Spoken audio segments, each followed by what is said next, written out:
Hello and welcome to today's video. Today's video is the makeup shopping tag. Now this tag was created by Chic Geek here on YouTube, and I wanted to film and put this video up sooner, and then I completely forgot, and I recently saw Much Tash post her tag video, and so I'll try to link both in the cards below.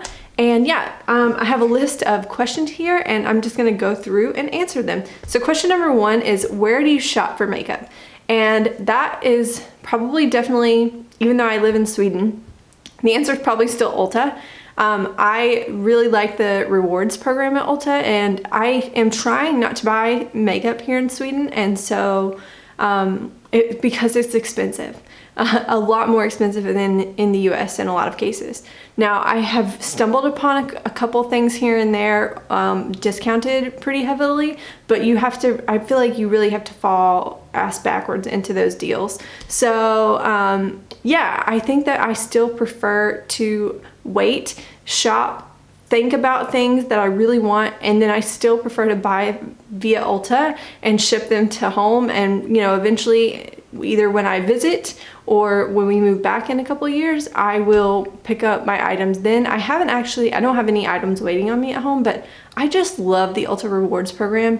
Last December was the first time I ever hit the, was it like 2,000 point limit where you get to redeem for like, I think it's like $125 or $150 worth of product.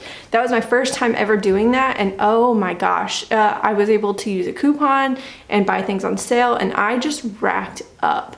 So yeah, that is my favorite place to shop. I'm not a big Sephora shopper actually, and I think the most I spend at Sephora in a year is way less than $100, because I just, yeah, I don't get sucked into the high-end stuff as much. I'm interested, but I just can't make myself do it. Now, the only things I tend to buy from Sephora are like the Sephora fave kits. I have bought one of those, and I have purchased a mini Lila kit, or the mini Lila, this guy, because I was mostly just, I wanted to try something from Natasha Denona and just see what everybody's raving about, and I'm definitely not brave enough to drop loads of cash on her bigger palettes, so I picked that up. And yeah, so let's move on to the next question. Okay, question number two, what is your budget, high-end or drugstore prices? Probably I'm mostly comfortable with drugstore prices. Now I love to buy things on sale. I don't even like, okay, I think it's maybe a little bit neurotic how I feel about this, but I don't even like to buy drugstore things at full price if I can help it. So I'm a sucker for, you give me a coupon, I'm probably gonna use it even if I don't need stuff. I like totally get suckered into those kind of marketing schemes. I love to buy things on sale. I love, actually probably my second most shopped at store is TJ Maxx, because there's just something exciting about going in there, not knowing what you're gonna find, and things being marked down so ridiculously much. So yeah, those, you know, any kind of coupon, 21 days of beauty sale when they throw half off, or hot buys anytime, I'm all in, and I will buy things even if I've never thought I wanted them because they're on sale. And I'm trying to break that habit, but man, does it really get me sometimes. Question number three, do you shop more online or in store? Now, in the past, when I first started really getting into makeup, I was in store probably twice a month or so. I would go drive out to Ulta and just see what I could find, and mostly I was buying lip products because Ulta always has buy one get one half off, or buy two get one free kind of things. And I really like got suckered into being in store. There's just something exciting about like, oh, this is really fun, and I'm touching it right now, I'm gonna go ahead and get it. Now, within the past year, things probably have really changed for the most part, and I buy most of my stuff online. I think some of that is due to the fact that, well, one, I live in Sweden, so a couple of the past purchases I made right before I went home for Christmas so that I could pick them up. But also, I think that my habits are changing for the fact that I am getting more picky about what I want, and they just don't carry everything in stores. Now, I do get super nervous that things are gonna get broke in shipping, and I would prefer not to online shop in some way, but there's no guarantee that the store is gonna have what I want. So I think that also you can use coupons online typically. You know, online shopping is exciting. I just don't like to wait. But that's the reality, is that I'm doing more and more online shopping nowadays. Question number 4, do you go makeup shopping with other people? Now, I typically did not. I have gone a couple times with friends, and then I've gone once with my mother-in-law, and the one time I went with my mother-in-law, actually, no, that's not true. The one time I went with her and when I went with friends, my experience in the store, and you have to let me know if you're the same way, because I was shocked. I think that I like makeup so much, and I knew that for the most part, they were going just to go with me because they know I want to go, or, you know, they may need one thing, but they're really there for me to show them around and just share, like, they're kind enough to let me share my excitement. And then I get them in the store and I'm all of a sudden so nervous because I'm just like, oh my gosh, is this overwhelming? I know this is a lot of stuff, and I'm super empathetic, so I'm constantly worried about other people's emotions, but I'm also like, I don't like to be a burden on people. And I think in my head that I'm like, they don't really want to be here. Oh, I feel really guilty. And so I like to go with people just because it's fun to share makeup stuff. But at the same time, it's kind of torturous on my emotions if I don't figure out a way to rein them in. So yeah, let me know in the comment section, are you the same way or am I just crazy? And it's okay to call me crazy. Question number 5 is, how do you talk yourself out of a purchase? Okay, this one for me is really hard because I don't think I'm always that successful at talking myself out of purchases, but I think for the most part, I can do okay talking myself out of a purchase if it's not limited edition. If it's not limited edition, I typically say, okay, is this something that you need right now? Do you have other, for example, primers in your collection that you want to use up first? If the answer is yes, I can make myself wait. Now, if it's a sale even, like 21 Days of Beauty sale, this past one, the spring one, I didn't shop it because I told myself, these are the same things that you see every 21 Days of Beauty sale, you're fine. And that's fine. I think the hard part is when something is limited edition. And for example, I think the first thing that pops in my head is that Too Faced Gingerbread palette. I wanted that so bad. And I talked myself out of it by really kind of digging through my collection and going, okay, what are you most drawn to in that palette? I'm so drawn to those warm colors. I like warm eyeshadows. There's a fun pink in there. There are so many shades though that I already own. And if I stop and make myself look through my palettes, I probably have it. Now, it's not always the case that I find dupes in my collection, but then I also stop, and because I project pan, I have rough ideas of how long products take to use up. And I kind of start asking myself, is this something that you eventually want to use up? How long would it take you to use it up? What if it went bad before you could use it up? Those kind of things. So for example, powder products last a lot longer, and I tend to get sucked into those way more easily. Now, the thing I've learned about Stila glitters is that I don't use them incredibly often, and they do dry up, sadly. So while I have too many of them, once I realize that, I suddenly do not have the urge to buy new ones that much. Like, of course I see beautiful ones and I'm like, that would be fun to have, but like, no, I do not want to waste those products. I barely wear them as is. And so yeah, that is one of the big ways that I talk myself out of things. I hope I'm making sense and not just rambling. Question number 6 is, what makeup product is your favorite to buy? Okay, all of them?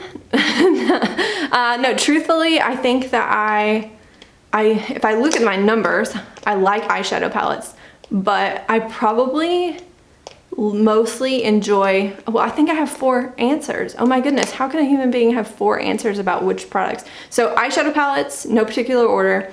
Highlighters, I love highlighters. I have so many of them that are generally the same tone, but if you were to ask me, they're each special and unique and beautiful in their own special ways, and I would not trade any of them. Now, the other two categories, and I think this is the one, if I'm honest, these parts of my collection are probably the most out of control, and I constantly have urges to buy new things in these categories, even though I know I have too much. I love complexion products. I love primers and foundations. I love concealers and that kind of stuff too, but I actually go through concealers rather quickly. So even if I buy a lot of them, I tend to go through them rather quickly. But foundations, I do not use up quickly. I don't know how some people do it. Primers, I do not use them up quickly. But I love trying new primers and foundations. I think that if you let me wild in a store, I would probably come out with like 5 new primers and like 3 new foundations. And I mean, my wish list right now is pretty much all primers and foundations. So yeah, I think if I'm honest with myself, those would probably be the top 2, and then highlighters and eyeshadows would fall somewhere behind those. Question number 7 is, what brand are you loyal to? That's also a really hard one, but I think I do have a favorite high-end brand and a favorite like more affordable brand. And for me, my favorite high-end brand is Anastasia Beverly Hills, ABH. If they release eyeshadow palettes, I perk up and listen and look, and I don't buy everything from them that they release, but everything that I have purchased, I super duper enjoy. I also tried a number of their face products and I really like them too. But yeah, I haven't tried a ton of complexion products, mostly because it's a little bit beyond the price point that I'm comfortable with paying. Now, if I saw them on sale, I would most certainly grab them up. Like, I think just recently, TJ Maxx has had ABH bronzers, and I wish I were in the US because I would go snag one in a heartbeat, but I just don't have, I just don't have one or access to one. Do I like them enough, or am I curious enough to pay like what the $28 to $30 price tag for a bronzer? No, especially when I have so many like affordable drugstore options that I love. But I am pretty loyal to ABH, and I tend to trust what they release. Now, affordable end, I just love ColourPop. I want to, there are so many times that I talk myself out of ColourPop purchases. I want pretty much all of those new 9-pan palettes, but I don't need them. I think I have like 500 individual pans of eyeshadow scattered throughout like 32 palettes in my collection, and I know I don't need them unless I'm willing to get rid of things. Now, does that mean that I don't like get drawn into what they release? Holy cow, I do. I love their super shocks. I love the cheeks. I love the highlights. I haven't tried a ton of their powder face products, or I haven't tried their foundation, but I love their concealer. And yeah, if you gave me a credit card with no limit that I didn't have to pay back, I would probably own everything that they ever released. Number 8, what other things do you spend fun money on? All right, honestly, fun money for me, I definitely spend on makeup, obviously, but I also really enjoy clothes. I love to buy, I love to buy shirts, a lot of different shirts, even though I tend to wear the same one here. But especially when I was living in Atlanta, I would, on my off days, while my husband was like working on something, I would hop out to my car and drive to TJ Maxx, or Ross used to be right next door, and I would shop until I found like 1, maybe 2 shirts, and they were like $5 to $7 and maybe a piece of makeup, and that would be my like fun thing that I did for myself that week, if it were crazy. Maybe not every week, but most weeks, if I'm honest, I did that. And I loved it. I love accessories, even if these look a little ridiculous. I think they're fun, and occasionally they're nice to throw on. I get onto Pinterest and I start planning outfits and like what would look good with this and what accessories here, and I get lost in those kind of outfit moments, and I easily spend probably way too much money, but again, on sale to make myself feel better, on clothing. And now, since we moved to Sweden, I have really stopped shopping for clothes. I think out of the year that we've been living here, or the almost year that we've been living here, I think I've purchased I purchased some clothes to work in because I didn't bring enough work clothes over. I purchased some work heels, and then for fun, I've purchased like maybe under 5 pieces of like clothing total over the year, which is totally different for me.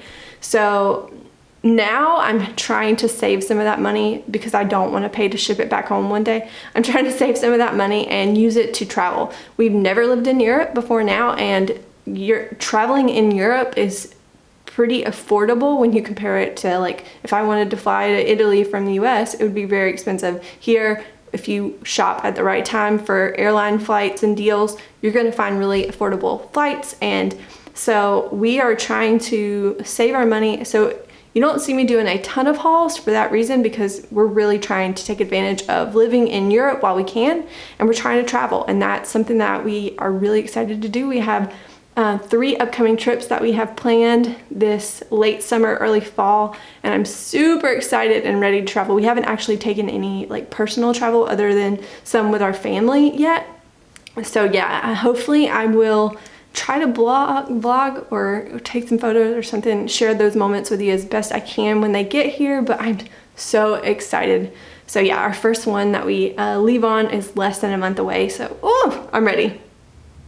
Question number 9 is, who influenced you to buy the most makeup? Now, this one's tricky because I actually like could get lost in this. I could like open every drawer and be like, yep, this person made me buy that. But realistically, I think if I look at my makeup collection, especially in the early days when I bought a lot of makeup, I was following Tati. She was kind of the first person that I started, first big influencer that I started following, because I was, one, her face is gorgeous and you're just drawn into looking at her. But at the same time, I remember thinking, wow, like this is one of the first big influencers that I've wanted to watch over and over. And she's not like, she's my age. She's not like, you know, really young, and I can't connect because they can use any foundation and it looks great on their skin because they have flawless skin. Tati was a little bit more my age, even though I think her skin is flawless. But as I started to really want to learn about makeup and preferences and how to make things work for my face, I started to look more past like Tati, and I love Kathleen Lights and Casey Holmes. They all have really beautiful personalities, and I very much enjoy their content, and I get inspiration looks from them. But I think nowadays I look a lot more to people like Hot and Flashy's channel. She is in her 50s, and she constantly talks about what she does skincare wise. She does a ton of research. She also talks about tips and techniques that she tries to minimize wrinkles, and those are realistically things that I worry about and that I try to make sure I research before I buy products. So there's also Geek Out of Water, Hot and Flashy, and Geek Out of Water. When I want a YouTuber who, especially before I buy a primer or a foundation, I go to look to see if they have tried it and what their experience was with it, because if they had a good experience with it, there's probably means that I will too. I of course look up other people. Samantha March, she'll give me some FOMO once in a while. But yeah, I tend to try to look for people who don't have perfect skin when it comes to, or perfect skill when it comes to who I'm going to use or buy things that they recommend. And number 10 is, what was your last purchase? Now that one I have pretty much sitting right over here, and that is this little NYX set that I got at H&M. It was selling for 100 krona, which roughly translates to a little like $10 and some change or so. But this is the little NYX, this is everything like lip oil, lip balm, and lip scrub. And I remember Too Much Tash raving about this lip balm, and I have always kind of been interested in lip oils. And I know that while I'm trying to enjoy summer, that eventually winter is gonna get here and it's gonna kick my butt. And by my butt I mean my lips. My lips died here last winter, and so I took that opportunity in H&M when I saw this little set on sale to go ahead and grab it, because I think that my lips will enjoy this. This this winter. And so yeah, this was my last purchase in Sweden, or just at all recently. And yeah, that's it. Okay, that's everything for this tag. Be sure to say hello in the comments. Again, let me know in the comments if you think I'm crazy. Because it's okay if you do. It's okay. It's just one man's opinion. And I hope that you enjoyed the video, and I will see you in the next one. Bye.